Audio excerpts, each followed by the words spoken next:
ভারত শুধু শেখ হাসিনা ছাড়া অন্য কিছু চেনে না। দেশে একটা অস্থিরতা, পার্শ্ববর্তী রাষ্ট্র ভারত। আমি মনে করি ভারত কূটনৈতিক ভাবে দেউলিয়া হয়ে গিয়েছে। এই ভারত কূটনৈতিক ভাবে দেউলিয়া হয়ে গেছে। এই জন্যই আমি বলি ভারত নেপালের সাথে বন্ধুহীন হয়ে গেছে, ভারত শ্রীলঙ্কার সাথে বন্ধুহীন হয়ে গেছে, ভারত মালদ্বীপের সাথে বন্ধুহীন হয়ে গেছে। ভারতের সঙ্গে ভুটান নয়, বাংলাদেশের জনগণ, বাংলাদেশের সাধারণ মানুষ এই শেখ ভারতের সঙ্গে নেই।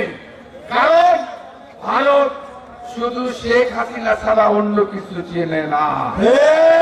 কিন্তু আজকে এই ভারতের কারণে আজকে যে শেখ হাসিনা যে আস্ফলন, যে ষড়যন্ত্র, যে চক্রান্ত করছে, বাংলাদেশের মধ্যে যে বিভেদ, মুসলমান হিন্দুদের মধ্যে যে বিভাজন সৃষ্টি করার চেষ্টা করছে, আমরা মুসলমান ভাইয়েরা এখানে আছি, মনে আছেন, ইসলাম শান্তি ধর্ম, আমরা কখনোই অন্য ধর্মের উপর আঘাত করব, ইসলাম সেটা বলে না।